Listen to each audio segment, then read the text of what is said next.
Welcome to Caring Community with your hosts Jay and Diane West. In this community, creative initiatives are welcome. A culture of transformation is normal, and miracles are expected. Welcome to Caring Community.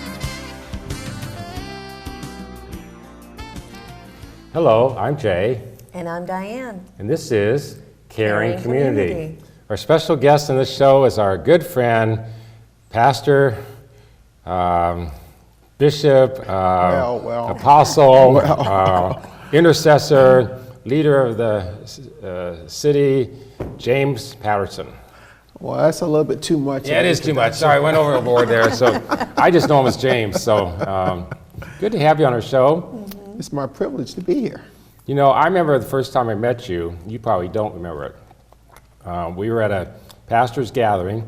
It was in 2000, and I saw you, and it was at a CellNet thing, and it was at Bellevue Christian Center that Rod Whitlock was leading, and you were across the room, and I looked across, I said, I'm going to know that guy someday. That's what I said. I'm going to know that man someday. And little did I know that the very next year, through another mutual friend that is no longer living, Al Burks, and you invited me in to speak and at your church, and we just started hanging out and doing stuff together and doing stuff at your place, at my place, and in the city, and working together and praying together. And now it's 2020. That was 20 years ago, James. Wow. 20 years ago. Wow. Evidently. And I haven't aged a bit, either of you. Well, we won't discuss that anymore. She hasn't aged at No, all. She hasn't, looks okay. exactly the same. I She know. just looks awesomely beautiful, and Amen. so Amen. she doesn't know what to say now. I Okay. know. It's like, wow. So why don't you launch with the first question? Oh, okay. Wow. So how did you get into pastoring? Oh. That's a And- great question. Yeah. Well, what were you doing before? I came here to Omaha with the Air Force. Okay. I was officer in the Air Force, and came here on my last assignment. And our plan was to be here for 3 years. And then we was going back to God's country, somewhere between Northern Virginia and Atlanta, but we knew it was on the When East did they Coast. move California over to that side of the... No. You said God's country. I'm God's just curious. country. God's the palm country. trees and the nice weather and all that. When did they move California over there? Some people just needed the definition defined a little bit better. But for us who grew up there, we knew where it was. I grew up in California. I know exactly where it is. We got the beach, we got the mountains, we got the desert, we got the snow. And we got beach, we snow. got mountains. You got that we too. don't, no desert, but we had, valleys and snow and all that good I stuff. only had snow growing up one time in 22 years, and it only lasted for 4 hours. So Yeah, we don't count that. Okay, keep going with your story. Sorry. But and so. I have to ask if I think that was God's country and you think that was God's country, where are we now? But the Lord adjusted my thinking, my definition. Okay. Okay. And said God always gives us adjustments, and I'm so grateful for the adjustments He puts in our lives. Absolutely. But we were determined to do that, and after as my military career was coming to an end, this Foursquare Church needed a pastor, and we were just fellowshipping there. And he asked me if I would consider it. And What was your rank in the military? I was a captain. A captain. Okay, in Wow, Air Force. you were up Right. Yeah. Okay. So, and I was, and I told him, I said, now why should Foursquare? Now, I was one of those individuals who wore different hats, even on active duty. I was in Korea. The chief of chaplains there asked me if I would. They did not have a pastor for a gospel service, which is primarily they call it more of an upbeat for the regular Protestant services, and none of their staff was comfortable carrying it. And when I got there, they just had some of the military people was doing the services, And so he came to me, he said, asked me if I would consider a pastor in that service. And so I said, sure. I prayed about it, and I felt like the Lord wanted me to do it.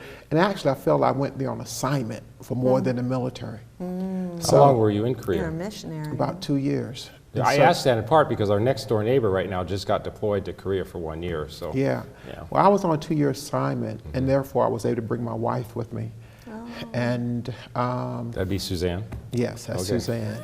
Yeah, Just this checking. is our 39th year anniversary. I mean, we served in Wonderful. 39 years. So you're older than us, but we're ahead of you in marriage. Okay, Hey, so you know, Yeah. God works in strange ways. that's you know. right. Yeah, I got some strange older friends, right? But so God did some awesome things there. Tell our guests, because some people might not know what Foursquare is. They might think that's a game with a ball, you know. So. Okay, yeah. Foursquare is the name of our denomination, started by Amy Semple McPherson. It's primarily a missionary sending organization. Most of our churches are overseas. We are similar, very much similar to the Assemblies of God, Church of God in Christ, Church of God of Cleveland, Tennessee. We're out of that vein of Pentecostal churches. And most of our churches here in the stateside are more on the West Coast. And now we have more on the East Coast now, not that many in the Midwest. In Nebraska, we have a lot more in Colorado and in Missouri. We had more in Nebraska than we do now. We do. Previously. That is true. That is Yeah. true. We lost some. Yeah. Okay. So Yeah. I've always enjoyed, I don't know how many times I've spoken to church, maybe 15 times. I've always enjoyed being with you guys, with your, you know, in fact, it's been a long time since you've invited me, James, so I'm just letting you know. Thanks for the reminder. We'll see what we can do about that. So, you know, but and you still have, let's talk about that for a minute. There's a prayer time at your church on Monday. Is it still at your church on Sure, Monday nights? sure. Talk about the North Omaha Village prayer time a little bit. Okay. The North Omaha Village, first of all, is a group of churches that come together and pray for the city. Okay. And we love our city. We speak blessings over our city, and we pray for the ministries. We pray for the care of our city. We've done a number of things together. We did a lot of prayer walking. We would ask the Lord, where would you have us to go? We believe that our presence makes a difference. And as we prayer walk the city and prayer walk North Omaha, we have, matter of fact, even Chief Smarter indicated at one point in time that they can actually tell a tangible difference whenever prayer walking goes on with regard to the crime and 911 calls and so on and so forth.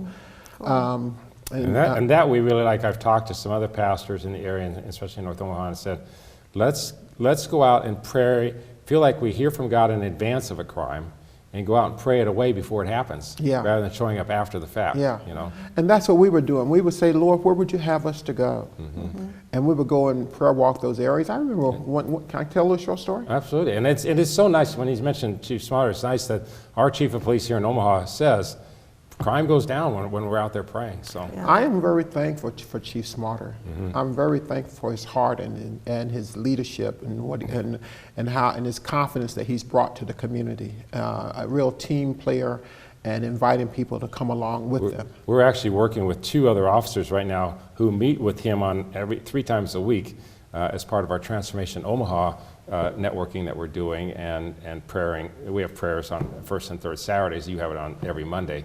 But yeah, tell your story. I'm sorry to interrupt it. So. And we targeted this one particular area and was prayer walking it, and we just saturated, break up in small teams and walk on both sides of the street, just praying for the blessings over the community and praying against the violence and praying peace in the community and stability. Speaking God's plans, when these cities was built, homes and neighborhoods was laid out, it was designed to be a blessing.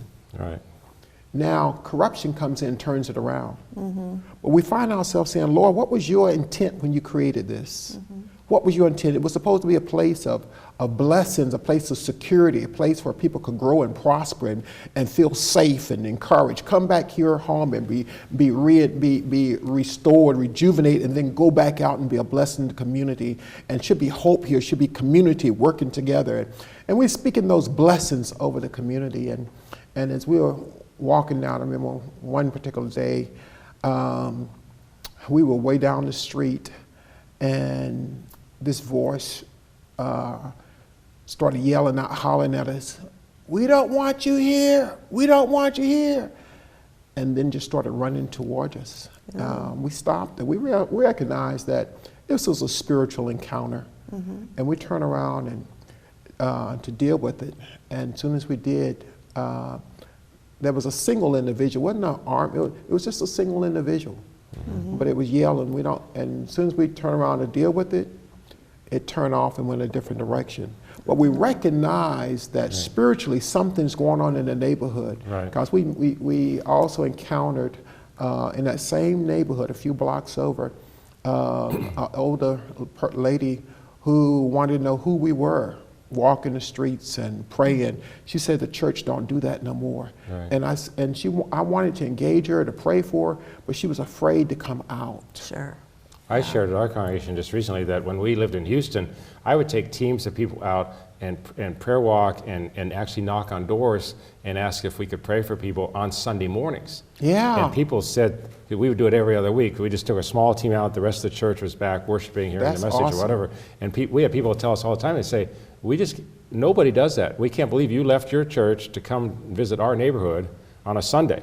And we actually got to talk to a lot of them about Jesus, lead them, invite them to our church. I figure if you're home on a Sunday morning, you're not in a church, or you're backslidden, or you're sick. Well, if you're sick, we'll pray for you. If you're backslidden, we'll encourage you to go back to your church. And if you're unsaved, we'll invite you to ours. So that was the pretense and the commission that we had to do that. I think that's a great time to do that. I think that's really strategic. It shows your heart. Right. So, I'm trying to put together right now, and it's slow work, but I'm meeting more and more people that are like you that are praying in our city. And I'm trying to my goal is to put together a website called Omaha Prays, and then list all the various prayer groups in the city that are praying for the city or praying for the nation. I'm not going to list ones that are just praying for their own church. But if they're praying for something bigger and beyond their own church, then I want to listen, because a lot of people don't even know what's going on in the city prayer-wise. See, it's really kingdom ministry. It's not the little kingdom. It's the big kingdom. It's God's kingdom. And we want God's kingdom to come. Jesus says, pray that thy kingdom come, thy will be done in the earth, even as it is in heaven. And that should be our heart too. And the thing about it is, God didn't just call James to Omaha. He called you guys to Omaha. He called lots of people, all of us here. And he really wants us to figure out how to work together for his kingdom. Yeah, we were called here in 2000. Well, we actually were notified about it in 1995, but the actual position didn't open up for 5 years. And we came, we're in our 20th year, But you see, that's a great testimony too, because you had the patience to wait. Well, I actually didn't, I'll be honest with you, I forgot about it. I was given a prophetic word one time up here, and then I wrote it in my Bible and forgot about it. And then when I was pastoring in Dallas, the Lord reminded me, and he said, it's time to go to Omaha, and that was in 1999. And so, we prayed, and through connections, we were able to get here. And tell us about the Good News Bears. The Good News Bears is an outreach that we started from our church in 1991. And 91? I didn't realize. Okay, so how long have you been at Trinity Hope? Since 1990. Okay. Wow. See, 1 year before Jason was born. Wow. Wonderful. See, that would make your church 29 years old. Hey. Because Jason's 28, so I'm smart. See, you are. I know that. Others are learning, but I know that. That's the only thing I'm smart at, but that's good. So, okay. Yeah, but the Good News Bears, so after becoming a pastor, I really felt that the Lord wanted us to be more than a church where people just came, was preached to, and was encouraged and healed and left and go back home and come back. But we're supposed to impact our community in some way. And for a number, we tried a number of things. And we prayed, Lord, what are we supposed to do, Lord? And just down the street from our church was one of the most heavily patrolled areas in the city, on the area between 42nd and Redmond Avenue and 46th and Redmond. There was a little housing area there. It was just troubled area. And when we would ride down through there, we'd see kids standing around all the time. And I kept asking, so we went down to the park at Fontenelle Park, and we did a picnic in the park. First of all, we just tried to preach to folks, thought they would come to listen, they wouldn't come. Then we did a giveaway, some food, and they came. But as soon as we started preaching, they left. So then we brought a rapper in, Christian rapper. They came for the rapping and the food. As soon as we started preaching, they left. I said, Lord, this is not working. This is not it. So kept You on had to have a praying. big prize at the end of the preaching. Right. Make them stay. It was You know, a salvation. but- computer or something, to make them stay. It'd be a gift card for $100 or something. And so I said, Lord, this is not working. So the Lord brought into my mind a program that our denomination have called the Good News Bears. It was designed to run parallel with adult Bible study, but it was designed for children. So I contacted Foursquare and got permission to modify the program and make it a standalone outreach. And that's what we did. And on a particular Saturday afternoon, some people dressed up, one leader dressed up like a clown, Pied Piper with a boombox, with a small group of us with a boombox, various color flyers, and walked out and totally outside our comfort zone. Yeah. Walk down the street with the boombox going boom, boom, boom, boom, boom, boom, whatever, Yeah. to get attention. And where we saw kids, we passed out flyers. Do you belong to any kids clubs? Do you take any field trips? How would you like to belong to a kids club? And we started describing and so on and so forth. And we said, and the interesting thing is, it won't cost you no money, Yeah. you know? And you get to be able to purchase toys and prizes and gifts, and they won't cost you any money either, but you can earn them. Right. They say, yeah. And we said, well, and if you really want to be a part of it, the only requirement is that the parent have to sign you up. Yeah. And if you sign up by this afternoon, by 4:30, we have an ice cream social going on. You can take part in it. That afternoon, we signed up 30 kids and launched the Good News Bears. Wow. And that What was are the ages now? What are the ages that you have now? we go up to 17. So We starting initially where? we started initially at 3 to 13, and we realized 3 was a little early for some kids. Some kids could be there at 3, but 3 was a little bit early. We wanted to reach them early, and we wanted to introduce them to the love of the Lord. Let them know they have an awesome purpose. We didn't want to catch them before they became discouraged and tainted by This is boys and girls. boys and girls.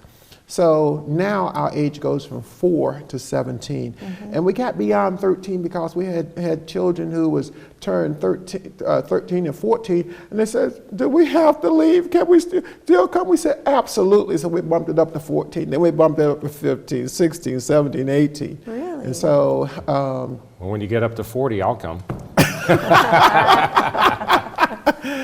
that's going to take a stretch to get there. Well, all right. But we tutor them, we mentor them, we take them on field trips. The most important thing, we teach them the Word of God.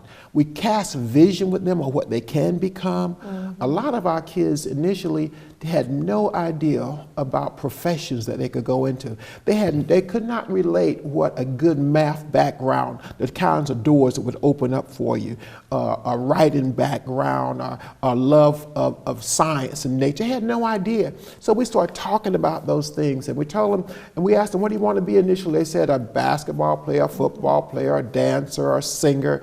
And we said, no, you got to dream beyond that. Okay, we asked them, now, what are you good in school? Well, I like math. I said, math?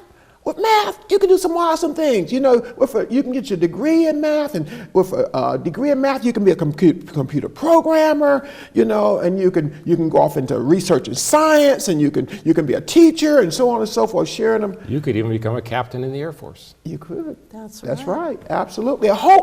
And so I began to share things like that with them. And now when I ask them that, they'll tell me doctors, lawyers, teachers, preachers, policemen, and so on and so forth. And actually, we've had a number of kids who became doctors, you know. Really? Wow. They've gone into all kinds of professions. That's super. And Do some of these children who've become adults and gone into professions, do they come back and help you at all? we have several of them leaders right now who are leading. Matter of fact, because it would seem like a natural, they went through this Yeah. to them to come back and say, hey, I was just where you are now. Yeah. And here I am over here. Right. This is yeah, a worthwhile we thing. I haven't been to summer camp. We take them to camp, which is a huge thing. We take them to camp every year, and we've been doing that now for So when almost is, what 20. months did the program run? I know you have a time when you're in hibernation, but Yes, exactly. It runs, the Saturday program runs April through December, okay. April to December. Is The The first of December or into Christmas, or how's that go? about the second week, depending on when we do our end of year Christmas party. Okay. And that will determine the end of the year. And then, but our tutoring program is on Thursdays, and that parallel the school year. Okay. Yeah, but with regard to camp, we've been taking kids to camp now, this one camp, probably about close to 20 years. But I haven't been back to camp only one time since then. That was when somebody was ill. But it's the leaders, it's the next generation who's been leading that and So been doing do that. they meet at, because I know you office one place and have your church, and where does this activities happen? Okay. Right now, we're located on the Better Together campus. It used to be the Turning Point campus. Right. We're located at 3223 North 45th Street. Big Mama's used to be there, just moved off the campus. Right, so the Better Together campus, the Abide Network, kind of working Yes. through that and all that, so you're on that campus there. Yes. So, and you brought a brochure about something that's coming up, didn't you, or is Well, that just about? this is just our brochure for of the program. Okay. But we do have a fundraiser coming up. Have you done a fundraiser before? We only did one formally before. So Okay, we in want 29 years, you've only done one fundraiser, formal. formal fundraiser, yes, I get it. And so we hope to start it on a regular basis. And this year is going to be April the 17th at the DC Center. Danny Woodhead, a Nebraska native, he played football at Chadron. He wasn't drafted by Nebraska, and he was one of those who got away. But he went and walked on and ended up spending 10 years in the NFL and played on the New England Patriots Super Bowl team. Wow. And so he's going to be our speaker. Okay, And if someone is interested in coming, they can go to our website, nognb.com. And you can, if you want to spell it out, it's North Omaha Good News Bears. So you can spell that out as well. Okay. North Omaha GoodNewsBears.com, and go to our website, and there's information there how that you can. so if you just Googled North Omaha Good News Bears, I'm sure it would pop up. Yes, and if you want to go through Eventbrite, you can go to Eventbrite as well. Okay. Eventbrite.com and type in North Omaha Good News Bears, and information would pop Didn't up. I hear you, I think you said, I could be wrong, the governor plans to attend, is that right? Or did you invite Yeah, him? we have a number of dignitaries who have indicated that they plan. The mayor has indicated she was going to be there. The governor says he definitely wants to be there, and the scheduler at this point is. She says it was just a little bit too far out for her to put it on the calendar, but the governor has expressed his desire to be there. I've intentions. experienced that with him just on personal appointments. Yeah. They just don't go out very far on their Yeah, appointments. At least right. Other dignitaries do, but he doesn't. So Yeah, so you have to yeah. work within their confines. Yeah. Exactly. Yeah. And a number of people dignitaries have expressed their intent to be there. State Senator Justin Wayne has also indicated he was going to be there. Ben Gray, city councilman, has indicated he was I going to would be there. I would put it on the air. I would think you could talk to maybe Robert Clement. He's part of Joe Laughlin's church. He's a state senator. Yeah, You know, yeah. there's a possibility. So Yeah. we're also friends with Don Bacon, and maybe Yeah. we could connect him And to you Don, too. matter of fact, Congressman Bacon, his staff has indicated that he will be there as well. Okay, good. So a number of dignitaries have indicated they plan on being there. So we're looking for a great evening of celebration of the Good News Bears, and we have touched a lot of kids over the years. I mean, But- we hope to be there. We might be in Florida that week, but even if Yeah. we are, we're supposed to be coming back on that Friday. So Yeah. we hope to be there. So Yeah, that's our plan. and we want to, and this is our, it's a fundraiser. This is how, we don't charge the kids for what we do, but we have to raise funds because it's, you know. So Well, we're about you have materials and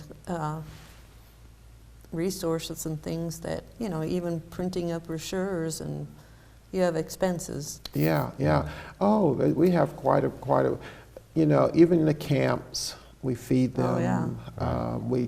Like I said, we do a field trip of some sort on a monthly basis. So we have about a minute and a half left. Okay. So I'm just letting you know, if you could capsulize the Good News Bears in a statement that would really encourage our listeners to say, man, that's something I'd like to jump in and help with? What would you say to them? I would say we give the kids hope. Yeah. I tell the kids, you don't get to choose the time of your birth, the place of your birth, or even who's your parents. You don't get to choose those things. And sometimes you might get disappointed in somewhere along the way, but God, in His love and kindness and His forbearance, in His providence, He places things around you that you need. And He'll put somebody around you who will encourage you. And so we have encouraged a lot of kids, their family, and our kids experience so many letdowns and failures in their lives. So one of the things we want to do is come along and give them hope. And I remember there's one young lady who's one of our volunteers, grew up in the club and so on and so forth. She went to graduate from North High, went to UNL on a full ride scholarship, graduated early, got her master's and so on and so forth.